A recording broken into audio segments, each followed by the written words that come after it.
السلام علیکم، آپ دیکھ رہے ہیں رائے ہدایت ٹی وی اور میں ہوں رضا مقصود۔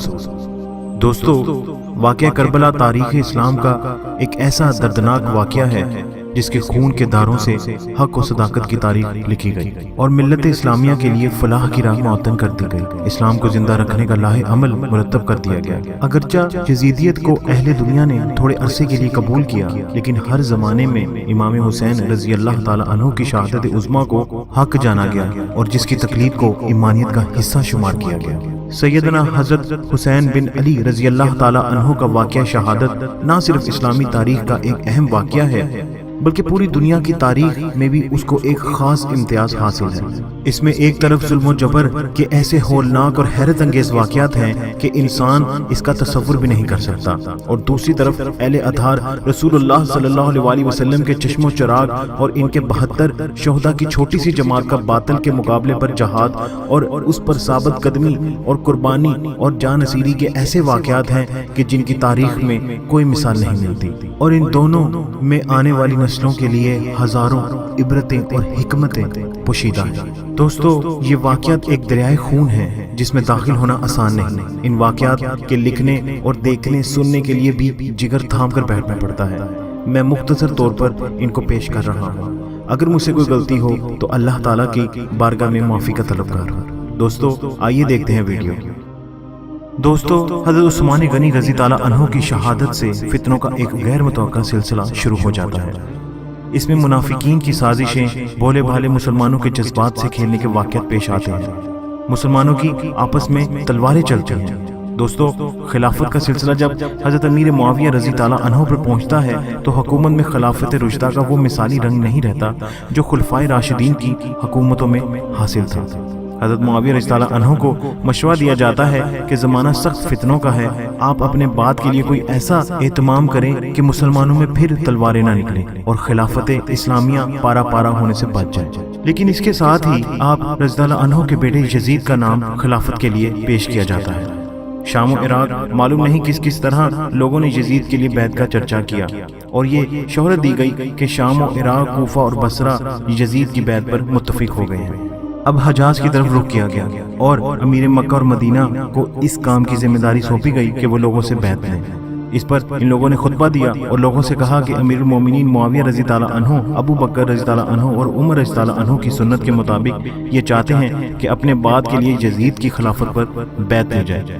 عبد الرحمن بن ابو بکر رضی اللہ تعالیٰ عنہ کھڑے ہوئے اور کہا یہ غلط ہے، یہ ابو بکر اور عمر کی سنت نہیں بلکہ قیس الکسریٰ کی سنت ہے۔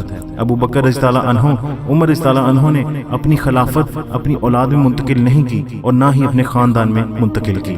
حجاز کے علاوہ مسلمانوں کی نظریں اہل بیت اطہار پر لگی ہوئی تھیں، خصوصاً حضرت حسین رضی اللہ عنہ پر، جن کو وہ بجا طور پر حضرت معاویہ رضی اللہ عنہ کے بعد خلافت کا مستحق سمجھتے تھے۔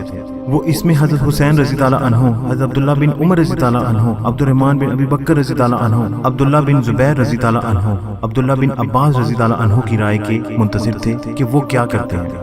ان حضرات کے سامنے اول تو کتاب و سنت کا یہ اصول تھا کہ خلافت اسلامیہ خلافت نبوت ہے، اس میں وراثت کا کچھ کام نہیں کہ باپ کے بعد بیٹا خلیفہ ہو، بلکہ ضروری ہے کہ آزادانہ انتخاب سے خلیفہ کا تقرر کیا جائے۔ دوسرا، ان کی نگاہ میں یزید کے ذاتی حالات بھی اس کی اجازت نہ دیتے تھے کہ اس کو تمام ملک اسلامیہ کا خلیفہ مان لیا جائے۔ ان حضرات نے اس تجویز کی مخالفت کی اور ان میں سے اکثر آخری دم تک مخالفت پر ہی رہے۔ خیر دوستو، حضرت امیر معاویہ رضی اللہ عنہ کے انتقال کے بعد یزید نے تخت خلافت پر آتے ہی ولی مدینہ ولید بن عتبہ بن ابی سفیان کو خط لکھا کہ حضرت حسین رضی اللہ عنہ اور عبداللہ بن عمر رضی اللہ عنہ، عبداللہ بن زبیر رضی اللہ عنہ کو بیعت خلافت پر مجبور کریں اور ان کو اس معاملے پر مہلت نہ دیں۔ ان حضرات کو اس چیز کا احساس ہو گیا تھا کہ جدید ان سے زبردستی بیعت لینا چاہتا ہے، لہٰذا حضرت عبداللہ بن زبیر رضی اللہ عنہ اپنے بھائی جعفر رضی اللہ عنہ کو ساتھ لے لے کر راتوں رات مدینہ سے نکل گئے۔ جب وہ تلاش کرنے پر ہاتھ نہ آئے تو حضرت حسین رضی تعالیٰ عنہ کا تعاقب کیا۔ حضرت حسین رضی تعالیٰ عنہ نے بھی یہی صورت اختیار کی کہ اپنی اولاد کو لے کر مدینہ سے نکل گئے اور دونوں مکہ مکرمہ پہنچ کر وہیں پر پناہ گزیر ہو گئے۔ دوستو، ادھر جب اہل کوفہ کو حضرت معاویہ رضی تعالیٰ عنہ کی وفات کی خبر ملی اور یہ کہ حضرت حسین رضی تعالیٰ عنہ اور عبداللہ بن زبیر رضی تعالیٰ عنہ وغیرہ نے بیعت یزید سے انکار کر دیا تو کچھ حضرات اکٹھے ہوئے اور حضرت حسین رضی تعالیٰ عنہ کو خط لکھا کہ ہم بھی یزید کے ہاتھ پر بیعت کرنے کے لیے تیار نہیں، آپ فوراً کوفہ آ جائیں، ہم سب آپ کے ہاتھ پر بیعت کریں گے۔ یزید کی طرف سے کوفہ کے امیر جو حضرت نعمان ابن بشیر رضی تعالیٰ عنہ ہیں ان کو یہاں سے نکال دیں گے۔ اس کے 2 روز بعد اسی مضمون کا ایک اور خط لکھا اور دوسرے خطوط حضرت حسین رضی تعالیٰ عنہ کے پاس بھیجے، جس میں یزید کی شکایت اور اس کے خلاف اپنی نصرت و تعاون اور حضرت حسین رضی تعالیٰ عنہ کے ہاتھ پر بیعت کرنے کا یقین دلایا گیا۔ اور چند وفود بھی حضرت حسین رضی تعالیٰ عنہ کے پاس پہنچے۔ حضرت حسین رضی تعالیٰ عنہ نے وفود اور خطوط سے متاثر ہوئے، مگر حکمت اور دانشمندی سے یہ کیا کہ بجائے خود جانے کے اپنے چچا زاد بھائی مسلم بن عقیل کو کوفہ روانہ کیا اور ان کے ہاتھ یہ خط لکھ کر بھیج دیا کہ مجھے آپ لوگوں کے خط ملے اور حالات کا اندازہ ہوا، میں اپنے چچا زاد بھائی مسلم بن عقیل کو تمہارے پاس بھیجتا ہوں تاکہ وہ حالات کا جائزہ لے کر مجھے خط لکھیں۔ اگر وہ حالات کی تحقیق کرنے کے بعد مجھے خط لکھیں گے تو میں فوراً کوفہ پہنچ جاؤں گا۔ خیر دوستو، مسلم بن عقیل کوفہ روانہ ہوئے۔ کوفہ پہنچ کر مختیار کے گھر میں مقیم ہوئے۔ یہاں کے حضرات ان کے پاس آنے جانے لگے۔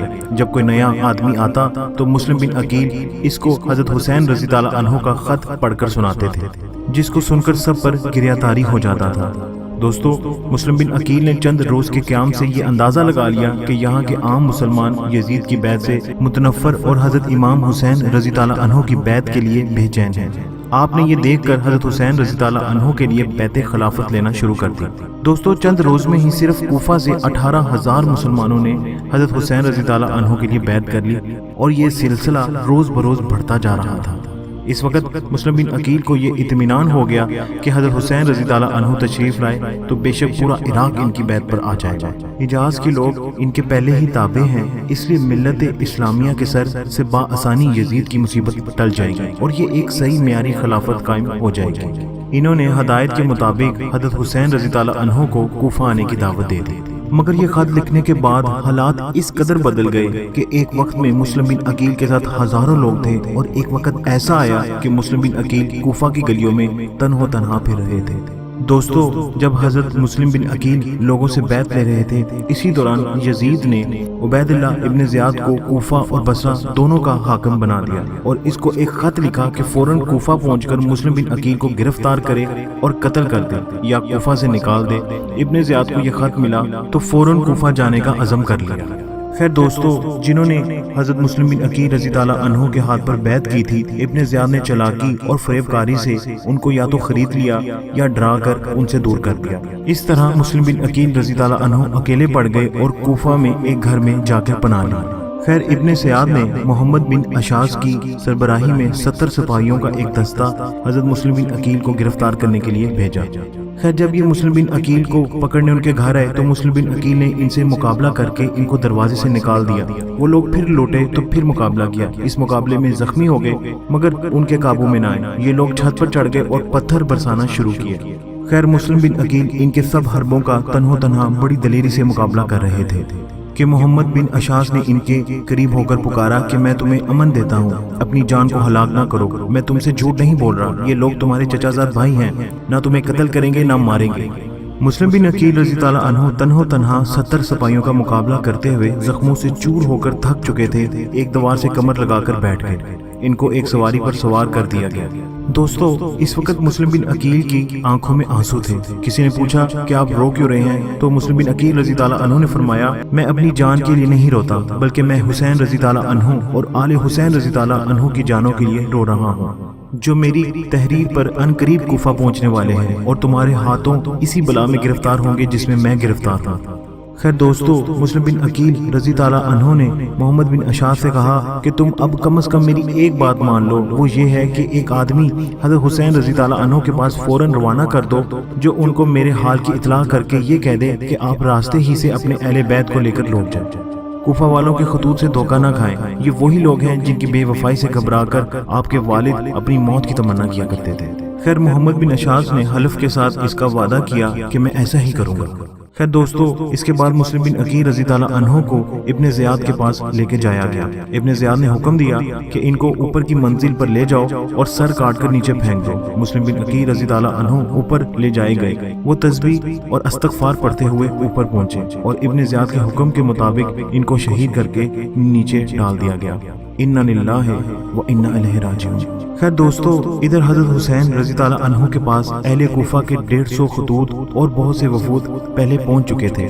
پھر مسلم بن عقیل رضی اللہ عنہ نے یہاں کے 18,000 مسلمانوں کی بیعت کی خبر کے ساتھ ان کو کوفہ کے لیے دعوت دے دی تھی، تو حضرت حسین رضی اللہ عنہ نے کوفے کا عزم کر لیا۔ جب یہ خبر لوگوں میں مشہور ہو گئی تو بہت سے حضرات نے آپ کو نہ جانے کا مشورہ دیا۔ ان میں عمر بن عبد الرحمن رضی اللہ عنہ، حضرت عبداللہ بن عباس رضی اللہ عنہ نے آپ کو نہ جانے کا مشورہ دیا، لیکن حضرت حسین رضی اللہ عنہ اپنے نزدیک ایک دینی ضرورت سمجھ کر اللہ کے لیے عزم کر چکے تھے۔ مشورہ دینے والوں نے ان کو خطرات سے آگاہ کیا، مگر مقصد کی اہمیت نے ان کو خطرات کا مقابلہ کرنے کے لیے مجبور کر دیا، اور ذی الحج کی 3 یا 8 تاریخ کو آپ مکہ سے کوفہ کے لیے روانہ ہو گئے۔ دوستو، یہاں میں بتاتا چلوں، ابن زیاد جو کوفہ پر اس لیے حاکم مقرر کیا گیا تھا کہ وہ حضرت حسین رضی اللہ عنہ کے مقابلے میں سخت سمجھا گیا۔ اس کو جب حضرت حسین رضی اللہ عنہ کی روانگی کی اطلاع ملی تو اس نے اپنی پولیس کے افسر کو آگے بھیجا کہ قدسیہ پہنچ کر مقابلے کی تیاری کرے۔ دوستو، محمد بن اشعث نے وعدے کے مطابق آدمی بھیج کر حضرت مسلم بن عقیل کی شہادت کی اطلاع حضرت حسین رضی اللہ عنہ تک پہنچائی۔ یہ خبر سن کر بعض ساتھیوں نے آپ سے عرض کیا کہ خدا کے لیے اب آپ یہاں سے لوٹ جائیں، کیونکہ کوفہ میں اب آپ کا کوئی ساتھی اور مددگار نہیں، بلکہ ہمیں اندیشہ ہے کہ کوفہ کے یہی لوگ جنہوں نے دعوت دی تھی آپ کے مقابلے پر آ جائیں گے۔ مگر یہ بات سن کر بنو عقیل کے لوگ سب کھڑے ہو گئے اور کہنے لگے کہ واللہ ہم مسلم بن عقیل رضی اللہ عنہ کا قصاص لیں گے یا انہی کی طرح اپنی جان دے دیں گے۔ دوستو، یا میں بتاتا چلوں کہ راستے میں جس مقام پر حضرت حسین رضی اللہ عنہ کا گزر ہوتا تھا، اس پر ہر مقام میں کچھ لوگ آپ کے ساتھ ہو جاتے تھے۔ خیر اسی جگہ آپ کو یہ خبر معلوم ہوئی کہ آپ نے اپنے ساتھی کو ایک خط لکھ کر جو کوفہ والوں کی طرف بھیجا تھا اس کو بھی قتل کر دیا گیا ہے۔ یہ خبر پانے کے بعد حضرت حسین رضی اللہ عنہ نے اپنے ساتھیوں کو جمع کر کے فرمایا کہ اہل کوفہ نے ہمیں دھوکہ دیا ہے، اب جس کا جی چاہے واپس ہو جائے، میں کسی کی ذمہ داری اپنے سر لینا نہیں چاہتا۔ دوستو، اس اعلان کے ساتھ راستے سے ساتھ ہونے والے بدوی لوگ سب دائیں بائیں چلے گئے، اور اب حضرت حسین رضی اللہ عنہ کے ساتھ صرف وہی لوگ رہ گئے تھے جو مکہ سے ان کے ساتھ آئے تھے۔ کہ دوستو، یہاں میں بتاتا چلوں کہ ابن زیاد نے حر بن یزید کو 1000 کا لشکر دے کر حضرت حسین رضی اللہ عنہ کے مقابل بھیج دیا۔ خیر حر بن یزید جو آل بیت کی عظمت سے واقف تھا، اس نے حضرت امام حسین کے متعلق کافی نرمی دکھائی۔ خیر ابن زیاد کو یہ پتا چل گیا، اس لیے اس نے عمر بن سعد کو 4000 فوج کے ساتھ مقابلے کے لیے بھیج دیا، اور ساتھ یہ بھی کہا کہ حسین رضی اللہ عنہ کے سامنے صرف ایک بات رکھو کہ یزید کے ہاتھ بیعت کریں، جب وہ ایسا کر لیں تو پھر ہم غور کریں گے کہ ان کے ساتھ کیا معاملہ کیا جائے۔ اور عمر کو حکم دیا کہ حسین رضی اللہ عنہ اور ان کے رفقا پر پانی مکمل بند کر دو۔ یہ واقعہ حضرت حسین رضی اللہ عنہ کی شہادت سے 3 روز پہلے کا ہے۔ اس کے بعد حضرت حسین رضی اللہ عنہ نے عمر بن سعد کے پاس پیغام بھیجا کہ آج رات کو ہماری ملاقات اپنے اپنے لشکر کے ساتھ ہو جانی چاہیے۔ خیر اس رات حضرت حسین رضی اللہ عنہ نے فرمایا کہ ہمارے بارے میں آپ 3 صورتوں میں سے کوئی ایک اختیار کر لیں۔ ان میں سے ایک یہ تھی کہ میں جہاں سے آیا ہوں وہیں واپس چلا جاؤں۔ اس پر عمر بن سعد نے حضرت حسین رضی اللہ عنہ کی یہ تقریر سن کر پھر ابن زیاد کو خط لکھا کہ اللہ تعالیٰ نے جنگ کی آگ بجھا دی ہے، مجھے حضرت حسین رضی اللہ عنہ نے 3 صورتوں کا اختیار دیا ہے، اور ظاہر ہے کہ ان میں سے آپ کا مقصد پورا ہوتا ہے۔ دوستو، ابن زیاد بھی عمر بن سعد کے خط سے متاثر ہوا اور ابھی سوچ ہی رہا تھا کہ شمر نے کہا کہ کیا آپ حسین رضی اللہ عنہ کو مہلت دینا چاہتے ہیں کہ قوت حاصل کر کے پھر تمہارے مقابلے پر آئے؟ وہ اگر آج تمہارے ہاتھ سے نکل گئے تو پھر کبھی تم ان پر قابو نہ پا سکو گے۔ مجھے اس میں عمر بن سعد کی سازش معلوم ہوتی ہے، کیونکہ میں نے سنا ہے کہ وہ راتوں کو آپس میں باتیں کرتے ہیں۔ ہاں، آپ حسین رضی اللہ عنہ کو اس پر مجبور کریں کہ وہ آپ کے پاس آ جائیں، پھر آپ چاہیں سزا دیں چاہے معاف کریں۔ ابن زیاد نے شمر کی رائے قبول کر کے عمر بن سعد کو اسی مضمون کا خط اور خود شمر کے ہاتھ عمر بن سعد کے پاس بھیجا، اور یہ ہدایت کر دی کہ اگر عمر بن سعد اس حکم کی تعمیل فوراً نہ کرے تو اس کو قتل کر دیا جائے اور اس کی جگہ تم خود لشکر کے امیر ہو۔ خیر دوستو، یا میں بتاتا چلوں کہ شمر محرم کی 9ویں تاریخ کو پہنچا تھا۔ حضرت امام حسین رضی اللہ عنہ اس وقت اپنے خیمے کے سامنے بیٹھے ہوئے تھے۔ اسی حالت میں کچھ اونگ آ کر آنکھ بند ہو گئی۔ اور پھر ایک آواز کے ساتھ بیدار ہو گئے۔ آپ کی ہمشیرہ زینب رضی اللہ عنہا نے یہ آواز سنی تو دوڑی آئیں اور وجہ پوچھی۔ فرمایا کہ میں نے رسول اللہ صلی اللہ علیہ وآلہ وسلم کو خواب میں دیکھا ہے۔ فرمایا کہ تم اب ہمارے پاس آنے والے ہو۔ ہمشیرہ یہ سن کر رو پڑی۔ حضرت حسین رضی اللہ عنہ نے تسلی دی۔ اسی حالت میں شمر کا لشکر سامنے آ گیا۔ آپ کے بھائی عباس رضی اللہ عنہ آگے بڑھے اور حرف مقابل سے گفتگو ہوئی۔ اس نے بلا مہلت قتال کا اعلان سنایا۔ عباس رضی اللہ عنہ نے آ کر حضرت حسین رضی اللہ عنہ کو اطلاع دی۔ حضرت حسین رضی اللہ عنہ نے فرمایا کہ ان سے کہو کہ آج رات لڑائی ملتوی کر دیں تاکہ میں آج کی رات میں وصیت اور نماز و دعا اور استغفار کر سکوں۔ خیر دوستو، شمر اور عمر بن سعد نے اور لوگوں سے مشورہ کرنے کے بعد مہلت دے دی اور واپس ہو گئے۔ حضرت حسین رضی اللہ عنہ نے اپنے آل بیت اور اسباب کو جمع کر کے ایک ایک سے خطبہ دیا، جس میں فرمایا میں اللہ تعالیٰ کا شکر ادا کرتا ہوں راحت میں بھی اور مصیبت میں بھی۔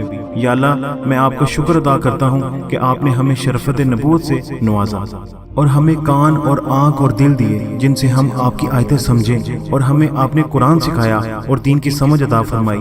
ہمیں آپ اپنے شکر گزار بندوں میں داخل فرما لیجئے۔ اس کے بعد فرمایا میرے علم میں آج کسی شخص کے ساتھی ایسے نیکوکار نہیں تھے جیسے میرے ساتھی ہیں، اور نہ کسی کے اہل بیت میرے اہل بیت سے زیادہ ثابت قدم نظر آتے ہیں۔ آپ لوگوں کو اللہ تعالیٰ میری طرف سے جزائے خیر عطا فرمائے۔ میں سمجھتا ہوں کہ کل ہمارا آخری دن ہے۔ میں آپ سب کو خوشی سے اجازت دیتا ہوں کہ آپ سب اس رات کی تاریکی میں جہاں جانا چاہتے ہیں چلے جائیں، اور میرے اہل بیت میں سے ایک ایک کا ہاتھ پکڑو اور مختلف علاقوں میں پھیل جاؤ، کیونکہ دشمن میرا طلبگار ہے۔ یہ تقریر سن کر آپ کے بھائی اور اولاد اور بھائیوں کی اولاد اور عبداللہ بن جعفر کے صاحبزادے یک زبان ہو کر بولے کہ واللہ ہم ہرگز ایسا نہ کریں گے، ہمیں اللہ تعالیٰ آپ کے بعد باقی نہ رکھے۔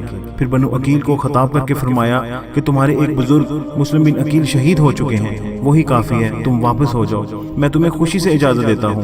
انہوں نے کہا ہم لوگوں کو کیا منہ دکھائیں گے کہ اپنے بزرگوں اور بڑوں کو موت کے سامنے چھوڑ کر اپنی جان بچا لائے، بلکہ واللہ ہم آپ پر اپنی جانیں اور اولادیں قربان کر دیں گے۔ اس کے بعد اپنے اسباب کو جمع کر کے تمام شب تہجد اور دعائے استغفار میں مشغول رہے۔ یہ عاشورہ کی رات تھی۔ صبح کو یوم عاشورہ روز جمعہ تھا۔ صبح کی نماز سے فارغ ہوتے ہی عمر بن سعد لشکر لے کر سامنے آ گیا۔ حضرت حسین رضی اللہ عنہ کے ساتھ اس وقت کل 72 ساتھی تھے، 32 سوار اور 40 پیادہ۔ آپ نے بھی مقابلے کے لیے اسباب کی صفہ بندی فرمائی اور پھر دشمن فوج کو مخاطب کر کے ایک درد انگیز نصیحت بھرا خطبہ دیا۔ حمد و ثنا اور درود و سلام کے بعد فرمایا اے لوگو، تم میرا نسب دیکھو، میں کون ہوں، پھر اپنے دلوں پر غور کرو۔ کیا تمہارے لیے جائز ہے کہ تم مجھے قتل کرو اور میری عزت پر ہاتھ ڈالو؟ کیا میں تمہارے نبی صلی اللہ علیہ وآلہ وسلم کی صاحبزادی رضی اللہ تعالی عنہا کا بیٹا نہیں ہوں؟ کیا میں اس باب رضی اللہ عنہ کا بیٹا نہیں ہوں جو رسول صلی اللہ علیہ وآلہ وسلم کا چچا زاد بھائی ہے؟ کیا سید الشہداء حمزہ میرے باپ کے چچا نہیں تھے؟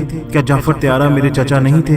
کیا تمہیں یہ حدیث مشہور نہیں پہنچی کہ رسول صلی اللہ علیہ وآلہ وسلم نے مجھے اور میرے بھائی کو جنت کے سردار فرمایا ہے؟ اگر تم میری بات کی تصدیق کرتے ہو، اور واللہ میری بات بالکل حق ہے، میں نے عمر بھر کبھی جھوٹ نہیں بولا، اور اگر تمہیں میری بات کا یقین نہیں تو تمہارے اندر ایسے لوگ موجود ہیں جن سے اس کی تصدیق ہو سکتی ہے۔ پوچھو جابر بن عبداللہ سے، دریافت کرو ابو سعید سے، یا معلوم کرو زید بن ارقم یا انس سے، وہ تمہیں بتائیں گے کہ بے شک یہ بات انہوں نے رسول صلی اللہ علیہ وآلہ وسلم سے سنی ہے۔ کیا یہ چیزیں تمہارے لیے میرا خون بہانے سے روکنے کو کافی نہیں؟ مجھے بتاؤ کہ میں نے کسی کو قتل کیا ہے جس کے قصاص میں مجھے قتل کر رہے ہو، یا میں نے کسی کا مال لوٹا ہے یا کسی کو زخم لگایا ہے؟ اس کے بعد حضرت حسین رضی اللہ عنہ نے کوفہ کا نام لے کر پکارا، اے شاذ بن ربی، اے قیس بن اشاس، اے زید بن حارث، کیا تم لوگوں نے مجھے بلانے کے لیے خطوط نہیں لکھے؟ یہ سب لوگ مکر گئے کہ ہم نے نہیں لکھے۔ حضرت حسین رضی اللہ عنہ نے فرمایا کہ میرے پاس تمہارے سارے خطوط موجود ہیں۔ دوستو، جب گفتگو طویل ہو گئی تو شمر نے پہلا تیر چلا دیا۔ اس کے بعد تیر اندازی کا سلسلہ شروع ہو گیا۔ پھر گھماسان کی جنگ ہوئی، فریق مخالف کے بھی کافی آدمی مارے گئے۔ حضرت حسین رضی اللہ عنہ کے رفقا بھی بعد شہید ہوئے۔ اس کے بعد بدبخت شمر نے چاروں طرف سے حضرت حسین رضی اللہ عنہ اور ان کے رفقا پر حملہ بول دیا۔ حضرت حسین رضی اللہ عنہ کے رفقا نے بڑی بہادری سے مقابلہ کیا۔ کوفہ کے لشکر پر جس طرف حملہ کرتے تھے میدان صاف ہو جاتا تھا۔ خیر دوستو، حضرت حسین رضی اللہ عنہ کے اکثر رفقا شہید ہو چکے تھے اور دشمن کے دستے حضرت حسین رضی اللہ عنہ کے قریب پہنچ چکے تھے۔ اتنے میں نماز کا ٹائم ہو گیا۔ حضرت حسین رضی اللہ عنہ نے بلند آواز فرمایا کہ جنگ ملتوی کرو یہاں تک کہ ہم نماز پڑھ لیں، پر ان بدبختوں نے یہ بات بھی نہ مانی۔ اس کے بعد حضرت حسین رضی تعالیٰ عنہ نے اپنے چند اسباب کے ساتھ نماز ادا فرمائی۔ نماز کے بعد پھر قتال شروع کیا۔ اب یہ لوگ حضرت حسین رضی تعالیٰ عنہ تک پہنچ چکے تھے۔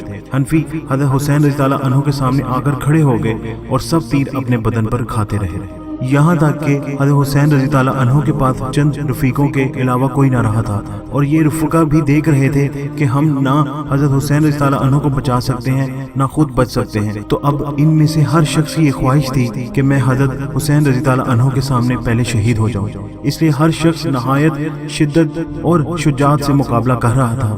اسی میں حضرت حسین رضی تعالیٰ عنہ کے بڑے صاحبزادے حضرت علی اکبر رضی اللہ تعالیٰ عنہ شعر پڑھتے ہوئے نکلے۔ ایک بدبخت نے ان کو نیزہ مار کر گرا دیا، پھر کچھ آگے بڑھا اور ان کی لاش کے ٹکڑے کر دیے۔ حضرت حسین رضی تعالیٰ عنہ سامنے آئے اور کہا، اللہ تعالیٰ اس قوم کو برباد کرے جس نے تجھ کو قتل کیا۔ یہ لوگ اللہ تعالیٰ کے معاملے میں کیسے بے وقوف ہیں، تیرے بعد اب زندگی پر خاک ہے۔ ان کی لاش اٹھا کر خیمے کے پاس لائی گئی۔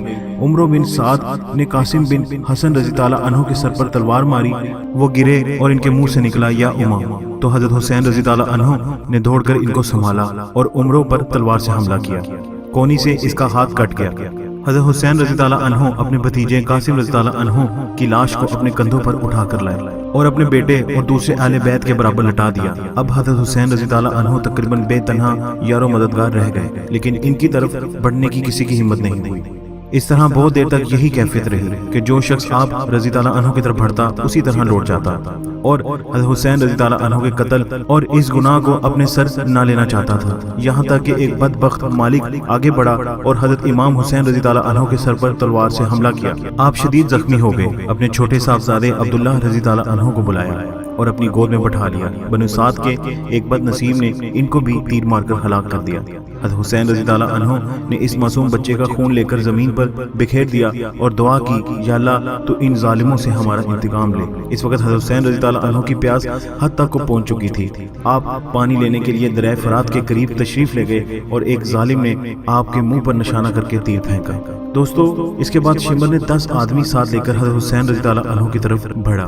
حضرت حسین رضی تعالیٰ عنہ شدید پیاس اور اتنے زخموں کے باوجود اس دلیری سے مقابلہ کر رہے تھے، اور جس طرف حضرت حسین رضی تعالیٰ عنہ بڑھتے یہ بھاگتے نظر آتے تھے۔ دوستو، اہل تاریخ نے یہ کہا ہے کہ یہ ایک عجیب و غریب واقعہ تھا کہ جس شخص کی اولاد اور آل بیت قتل کر دیے گئے ہیں، اس کو خود شدید زخم لگے ہوئے ہیں اور وہ پانی کے ایک ایک قطرے سے محروم ہو، اور وہ اس قوت اور ثابت قدمی سے مقابلہ کر رہا ہے کہ جس طرف رخ کرتا ہے مسلح صفائی بھیڑ بکریوں کی طرح بھاگنے لگتے ہیں۔ دوستو، شمر نے جب دیکھا کہ حضرت حسین رضی اللہ عنہ کے قتل کرنے سے ہر شخص بچنا چاہتا ہے تو آواز دی کہ سب ایک ساتھ مل کر حملہ کریں۔ اس پر بہت سے بد نصیب آگے بڑھے، نیزوں اور تلواروں سے حملہ کیا، اور یہ ابن رسول صلی اللہ علیہ وآلہ وسلم ظالموں کا دلیری سے مقابلہ کرتے ہوئے شہید ہو گئے۔ انا للہ و انا الیہ راجعون۔ کس قدر ہنسی جو کہہ گئے معین الدین کے دین کی پناہ حسین ہے، میرا حسین ہے، میرا بادشاہ حسین ہے، میرا حسین ہے، میرا بادشاہ حسین ہے۔ امن کا مہر و ماہ بھی جو شاہوں کا ہے شاہ بھی، ایسا بادشاہ حسین ہے، میرا حسین